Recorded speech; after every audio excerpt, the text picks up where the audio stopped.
excuse the mess. We are in hardware mode.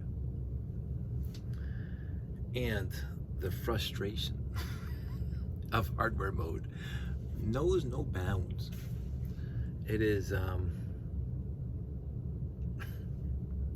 so for everything in my life where I have to diagnose problems, I try to be systematic and thorough. This just comes from being an IT guy for almost 40 years, where I do things systematically. I don't try to jump steps. I will ruminate, hypothesize and ruminate that there could be an issue, but I'm going to take my steps to get there, eliminating whatever. And some people come along and say, "Oh, press this button," and all of a sudden it's fixed, and they think they're the God's greatest thing in the world. And I'm going, we were getting there. But I was over here looking at it from the beginning, and you just dropped into the room and just guessed and hit the right button. Sure, yeah, because the way you do things. But I usually try to do things systematically, and I try to, when I come across a problem, figure out what changed in the environment to create the problem, or might have led to the problem. And so I do some sleuthing, I do some investigation, I do some questioning, I do some whatever. So I built another train because, of course, my little train that you see here is not the one that's over in the brick shack right now. So I built one from scratch because I can. Because why not? Anywho, I've said this before and I'll say it again. Not 100%, but should the layout, something happen to it where I no longer have that 50,000 piece structure over there, I could build from the collection in this room almost the same thing again. I can't think of what I'm missing or what I'd have to order from Bricklink. But that's how bad my collection is, or how good my collection is. Depends how you look at it. Anyway, so I built a completely new train here. Well, that one's sitting over in the brick shack right now because it's not working over there. I didn't even bother trying to plug it in because it's a pain in the butt to keep running. It's seriously a pain in the butt to keep running because of various issues that I meant to fix before my next show. Of course, it's brick shack, so, but it looks good sitting there on the track. But I wanted to make sure I have at least something to bring to Brickomania that looks presentable, that actually does work. And I don't mind babysitting it, but I wanted to make something that does work. So I also, on a tangent, but not really a tangent, I have 0 curved tracks over there that have copper on them. All my copper curves are at the layout right now, so I couldn't make a loop here. But I'm not worried about the loop, I'm worried about the ramps. The loops are fine. Like the curves are absolutely fine. When this train is horizontal, there's no issues whatsoever. See, this was on the top loop, which goes through the I don't have a picture here. It goes through the monorail station where the landing pads are. It goes through the monorail station, and there's a ramp going up.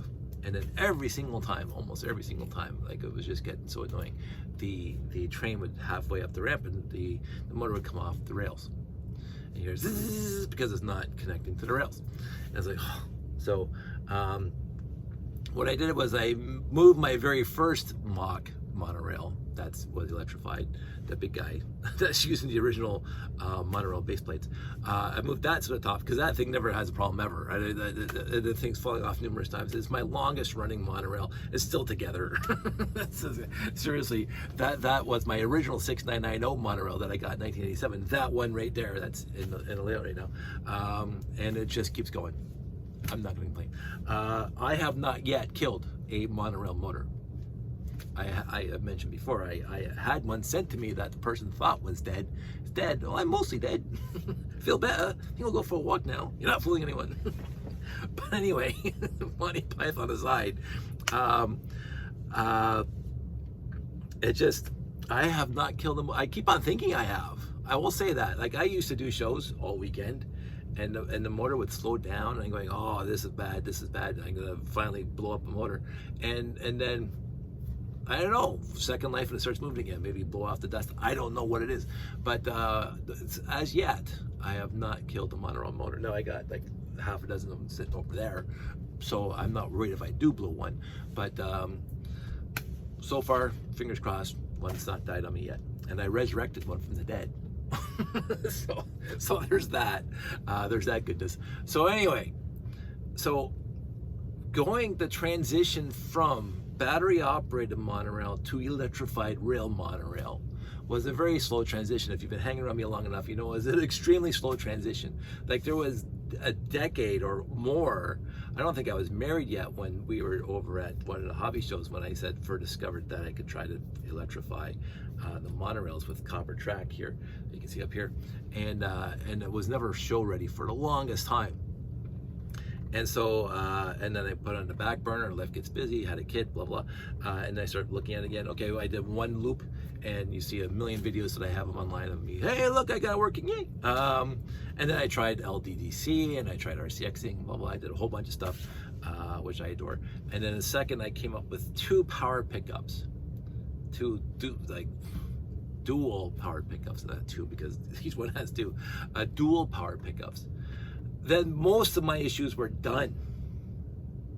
And when that happened, I started, copperizing all the loops in the monorail track and in the layout, because there's 4 monorail loops. The first one with the big one, and then the second one with the ramps and the little circle on top, which was the very first thing I ever, it was just a circle. And that thing's been running continuously for every show.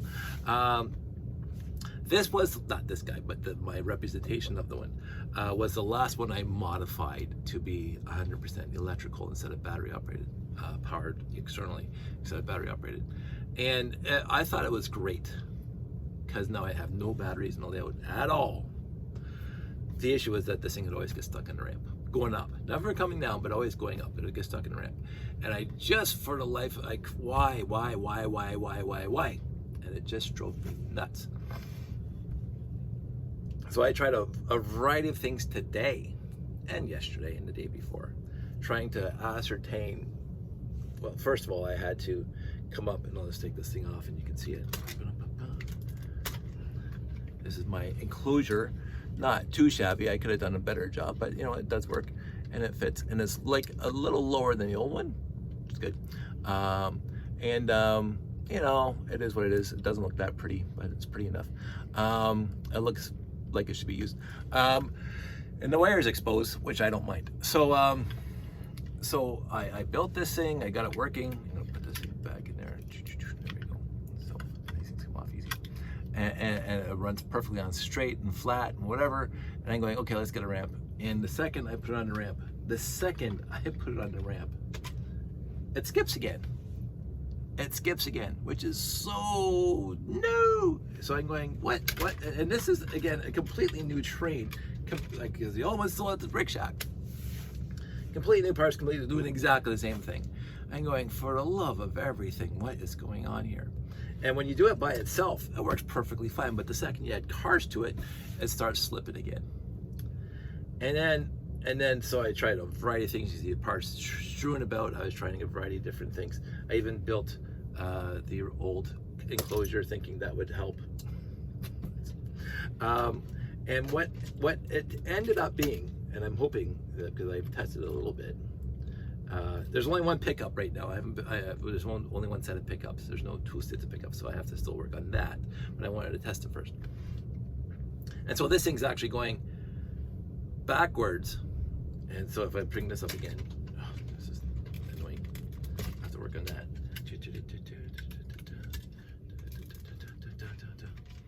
So you got the taped pickups, the copper tape pickups, and there's still a little movement there.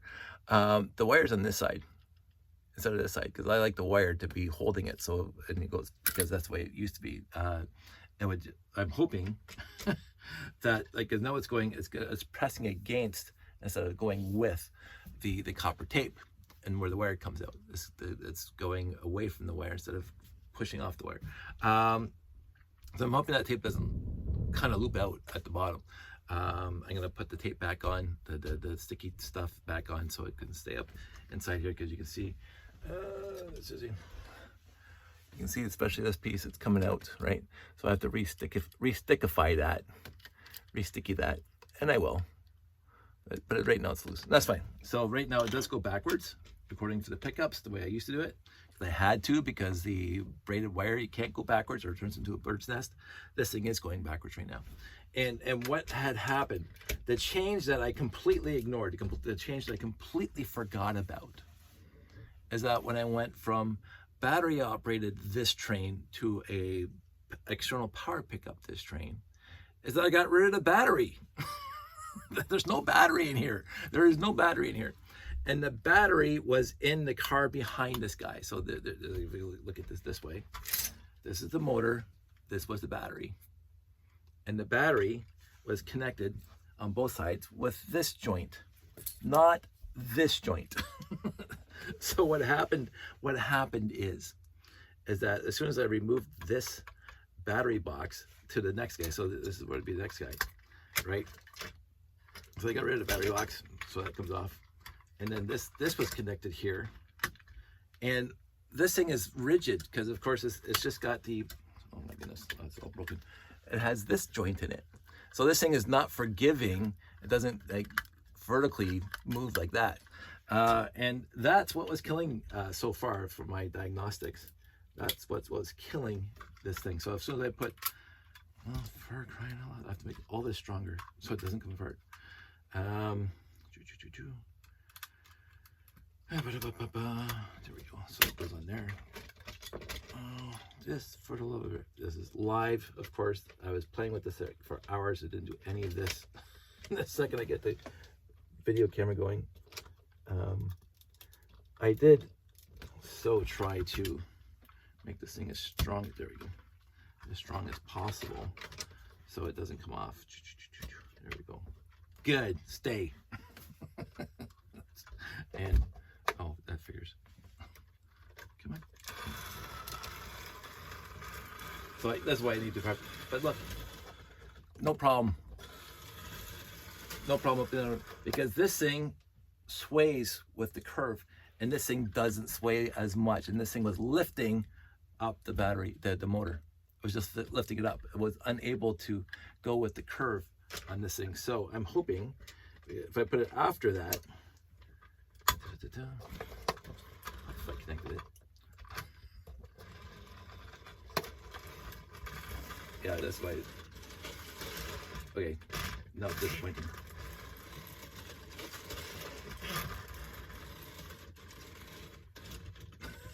It's all the hopping and jumping. This is why you need the two power pickups. So I'm going to add the secondary power pickup. That was not the best example, but it has been getting to the top without any issues, and without the thing lifting up off the rails. So that was the entire issue that I could see, is that when I removed the battery box, these two cars with the swivel in it were connected straight to the motor, so it could not go over the ramp nicely. It was always getting stuck there.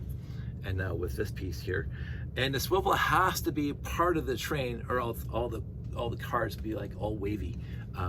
There's no horizontal line on them, because the ball and socket, because you can go like, that like that. So and this one doesn't allow that. So you do need this swivel joint in there on the next bunch of cars. I do two cars with a swivel joint, and then the next one is connected with the ball and socket, and swivel joint, ball and socket all the way down. This train was once like 11 cars long. I may do that again if this thing starts working properly, but I also have to find that plastic lubrication that will, because there's a lot of dust here, and you can even see that in here. This came off one of my other ones that I took apart. Look at all that white dust. So these things are, it's amazing how this thing just fell apart when you breathe on it wrong. And when I try to take it apart to show you, it just doesn't. So I'm not gonna bother. But you saw how easy it came apart earlier, and now it doesn't. Lego. But anywho, this is where I am. I'm happy now. The secondary power pickup is going to be much better. I may do the 3 2x2 electrical plates in a row, one for the front, middle, and back vehicle, so it's all one wire going through the whole thing. But that's for another time. I'm gonna get this thing working, and I may, if it gets working before next weekend, I may take it to the brake shack and put it on and watch it go. Maybe. We'll have to see. I meant to get there today. I meant to get out to the brake shack today. The problem is that the traffic was bad going east from Hamilton to Grimsby on all roads. And I said, screw it, I'm gonna go home. So, anywho, this is why you have 2 pickups. So if one doesn't work, I would really love to get my hands on one of those old slot car, the small ones, not the because of that we had with the big slot, but the little tiny, the pin, because it had the floating pads on the cars. I'd love to get my hands on one of those to see if that would work better, but c'est la vie, I can't. So anyway, that's where we are. This was fun, but I think I'm going to be done for the day now because this was a lot of time, and we'll go see what's going on. You guys all stay safe, take care, and I will talk to you soon.